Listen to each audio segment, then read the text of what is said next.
नमस्कार, स्वागत है आपका एचआर हिंदी न्यूज पर। आइए जानते हैं हरियाणा की बड़ी खबरें सिर्फ 15 मिनट में, लेकिन उससे पहले चैनल को जरूर सब्सक्राइब कर दें। हरियाणा में कई जिलों में हल्की से मध्यम बारिश की संभावना है। मौसम विभाग ने प्रदेश के लिए अलर्ट जारी किया है। पिछले दिनों मानसून की गतिविधियां कमजोर रहने से उमस और गर्मी बनी रही, लेकिन अब मौसम में बदलाव के संकेत है। 3 से 8 अगस्त के बीच कई क्षेत्रों में वर्षा की संभावना जताई गई है। बारिश होने से तापमान में गिरावट आने और लोगों को उमस से राहत मिलने की उम्मीद है। अल नीनो के असर से इस मानसून के जून-जुलाई अवधि में देश भर में सामान्य से 13% कम बारिश दर्ज की गई। उत्तर पश्चिम भारत में स्थिति अधिक गंभीर रही।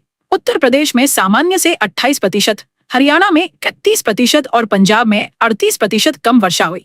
मौसम विभाग के अनुसार जून में केवल 99.5 मिमी बारिश हुई, जबकि सामान्य औसत 165.3 मिमी है। जून पिछले 125 वर्षों का 5वां सबसे सूखा महीना रहा, जिससे खरीफ फसलों और वर्षा आधारित खेती पर असर बढ़ा। हरियाणा रोडवेज ने फतेहाबाद डिपो से दिल्ली और अन्य शहरों के लिए नया बस टाइम टेबल जारी किया है। फतेहाबाद से दिल्ली जाने वाली पहली बस सुबह 3:10 रवाना होगी, जो बड़ोपल, अग्रोहा मोड़, हिसार, हांसी, मुंडाल, महम, रोहतक और सांपला होते हुए लगभग सुबह 7:40 दिल्ली पहुंचेगी। दूसरी बस सुबह 7 फतेहाबाद से चलेगी। वहीं दिल्ली से फतेहाबाद के लिए वापसी बस सुबह 8:30 रवाना होगी। हरियाणा ने चालू वित्त वर्ष के पहले 4 महीनों में राज्य वस्तु एवं सेवा कर (SGST) संग्रह वृद्धि के मामले में देश में पहला स्थान हासिल किया है।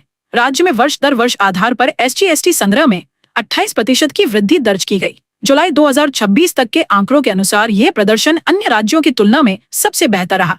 कर संग्रह में बढ़ोतरी से राज्य के राजस्व में मजबूती आई है और वित्तीय गतिविधियों में सकारात्मक रुझान देखने को मिला। हरियाणा में अवैध निर्माण, अवैध खनन और अतिक्रमण पर निगरानी के लिए ड्रोन मैपिंग और आर्टिफिशियल इंटेलिजेंस आधारित सर्विलांस सिस्टम लागू किया जाएगा।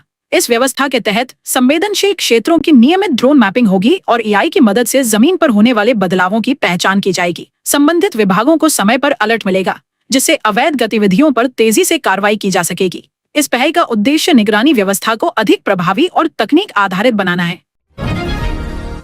हरियाणा में संविदा कर्मचारियों को सेवा सुरक्षा देने के लिए समन्वय शिकायत निवारण समिति का गठन किया गया है। समिति संविदा कर्मियों से जुड़े मामलों और सेवा सुरक्षा कानून से संबंधित शिकायतों का समाधान करेगी। इसका उद्देश्य कर्मचारियों की समस्याओं का समय पर निपटारा करना है। समिति में मानव संसाधन, वित्त विभाग और अन्य संबंधित विभागों के अधिकारी शामिल किए गए हैं। ये व्यवस्था हरियाणा कौशल रोजगार निगम के तहत कार्यरत कर्मचारियों के मामलों पर भी लागू होगी। कांग्रेस विधायक आफताब अहमद ने मेवात क्षेत्र की अनदेखी को लेकर भाजपा सरकार पर निशाना साधा। उन्होंने आरोप लगाया कि इलाके के विकास, रोजगार और सुविधाओं पर पर्याप्त ध्यान नहीं दिया गया। नौ से विधायक अहमद ने क्षेत्र के लोगों की समस्याओं को उठाते हुए सरकार की नीतियों पर सवाल खड़े किए। उन्होंने कहा कि मेवात के विकास के लिए ठोस कदम उठाने की जरूरत है। हरियाणा में 4 शहरों के लिए नए विकास प्लान को मंजूरी दी गई है। योजना के तहत पानीपत सहित कई शहरों में आधुनिक सुविधाओं के साथ शहरी विस्तार किया जाएगा।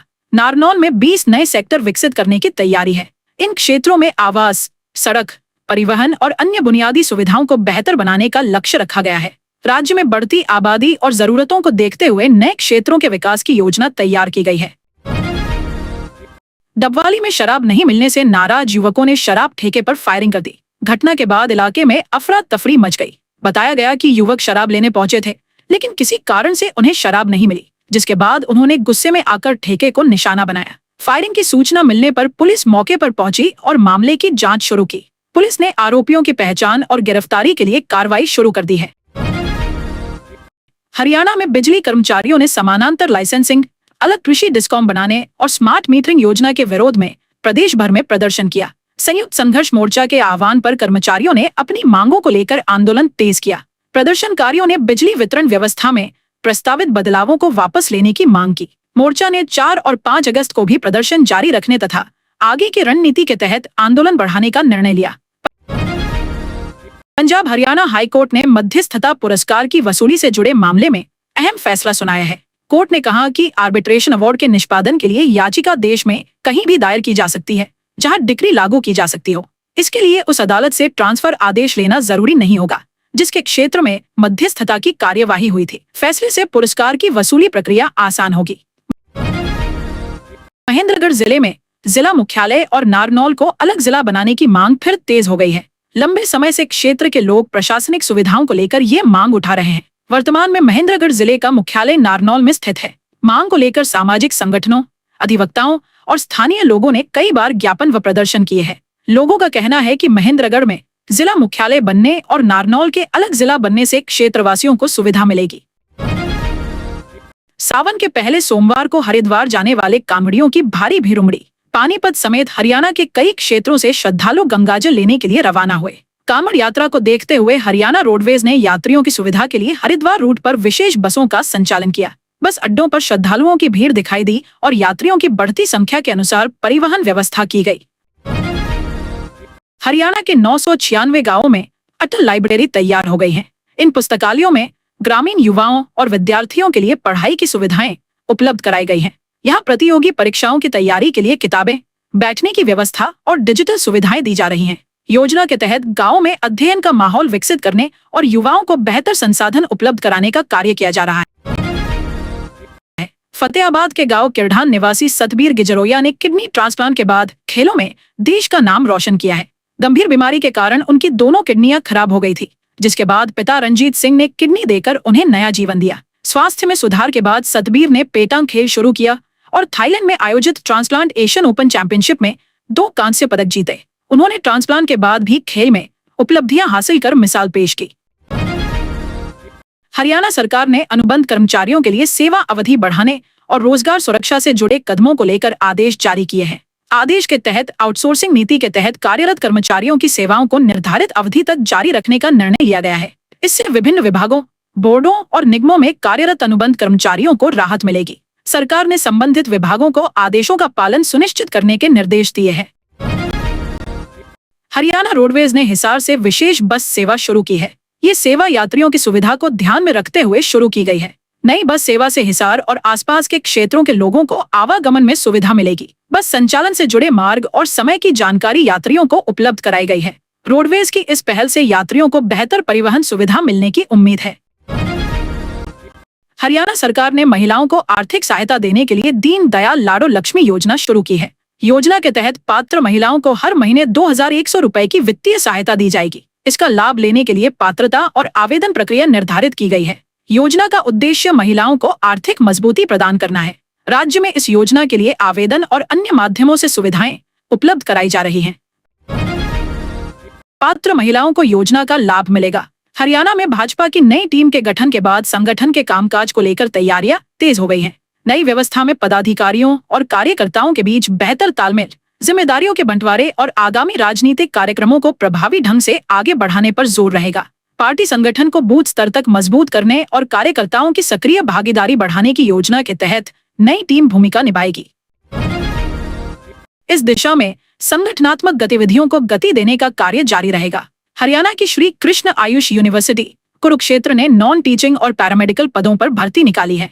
इस भर्ती में क्लर्क के 29, स्टाफ नर्स के 25 और आयुर्वेदिक फार्मासिस्ट के 6 पद शामिल है। आवेदन प्रक्रिया 30 जुलाई 2026 से शुरू हो चुकी है और अंतिम तिथि 21 अगस्त 2026 है। स्टाफ नर्स व फार्मासिस्ट पदों पर वेतन 35,400 से 1,12,400 रुपए तथा क्लर्क पद पर 19,009 से 63,200 रुपए तक निर्धारित है। हरियाणा में कम बारिश से खरीफ फसलों की बुवाई प्रभावित हुई है। बारिश की कमी के कारण धान, बाजरा और कपास जैसी फसलों पर असर पड़ा है। कई इलाकों में खेतों में नमी कम होने से किसानों को सिंचाई पर निर्भर रहना पड़ रहा है। खरीफ सीजन में फसल क्षेत्र भी पिछले वर्ष की तुलना में घटा है। कम वर्षा के चलते उत्पादन प्रभावित होने की आशंका बढ़ गई है और किसानों की चिंताएं बढ़ी हैं। पंजाब एवं हरियाणा हाईकोर्ट ने हरियाणा में अनुसूचित जाति कर्मचारियों को पदोन्नति में आरक्षण देने की नीति पर फैसला सुनाते हुए क्रीमी लेयर को ध्यान में रखने का निर्देश दिया है। अदालत ने कहा कि ग्रुप ए और बी पदों में आरक्षण लागू करते समय संबंधित नियमों का पालन जरूरी है।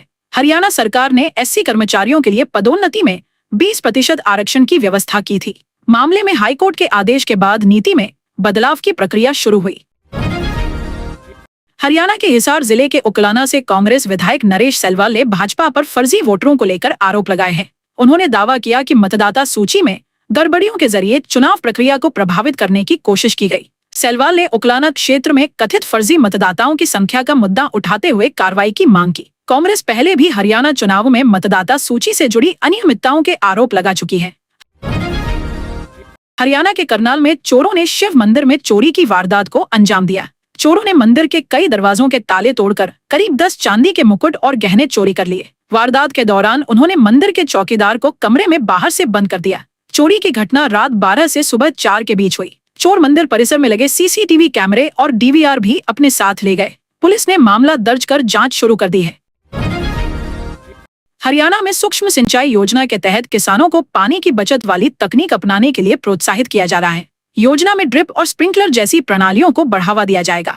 राज्य में माइक्रो इरिगेशन के विस्तार के लिए सब्सिडी उपलब्ध कराई जा रही है। वित्त वर्ष 2026-27 में बड़े क्षेत्र को सूक्ष्म सिंचाई के दायरे में लाने का लक्ष्य रखा गया है, जिससे खेती में जल उपयोग दक्षता बढ़ाई जा सकेगी। हरियाणा के नूंह में सावन के पहले सोमवार को ब्रजमंडल जलाभिषेक शोभा यात्रा शुरू हुई। यात्रा को देखते हुए जिले में सुरक्षा व्यवस्था कड़ी की गई है। बड़ी संख्या में पुलिस बल तैनात किया गया है और संवेदनशील इलाकों में निगरानी बढ़ाई गई है। श्रद्धालुओं की आवाजाही और यात्रा मार्ग की सुरक्षा के लिए प्रशासन ने विशेष इंतजाम किए हैं। पुलिस ड्रोन और अन्य माध्यमों से भी नजर रख रही है। हरियाणा ने वित्त वर्ष 2026-27 के शुरुआती 4 महीनों में राज्य जीएसटी वृद्धि के मामले में देश के राज्यों में शीर्ष स्थान हासिल किया है। अप्रैल से जुलाई अवधि में राज्य के एसजीएसटी संग्रह में मजबूत बढ़ोतरी दर्ज की गई। इससे पहले मई 2026 में भी हरियाणा ने 22% वृद्धि के साथ पहला स्थान हासिल किया था। राज्य का एसजीएसटी संग्रह लगातार बेहतर प्रदर्शन कर रहा है और कर राजस्व में बढ़ोतरी का सिलसिला जारी है। गुरुग्राम और फरीदाबाद के 725 पेट्रोल पंपों पर 1 अक्टूबर से पहले एनपीआर कैमरे लगाए जाएंगे। इन कैमरों के जरिए वाहनों के पीयूसीसी प्रमाण पत्र की जांच की जाएगी। वैध प्रदूषण नियंत्रण प्रमाण पत्र नहीं होने वाले वाहनों को ईंधन नहीं दिया जाएगा। ये व्यवस्था दिल्ली एनसीआर में वायु प्रदूषण नियंत्रण के लिए लागू की जा रही है। पेट्रोल पंपों पर तकनीकी निगरानी प्रणाली स्थापित कर नियमों का पालन सुनिश्चित किया जाएगा। हरियाणा भाजपा की नई टीम में टिकट से वंचित और वरिष्ठ नेताओं से नाराज नेताओं को जगह मिली है। विधानसभा चुनाव के दौरान टिकट नहीं मिलने से असंतुष्ट कई नेताओं को संगठन में जिम्मेदारियां दी गई हैं। पार्टी ने नई नियुक्तियों के जरिए अलग अलग क्षेत्रों और गुटों के नेताओं को साधने की कोशिश की है। नई टीम में कुछ पुराने चेहरों के साथ नए नेताओं को भी शामिल किया गया है।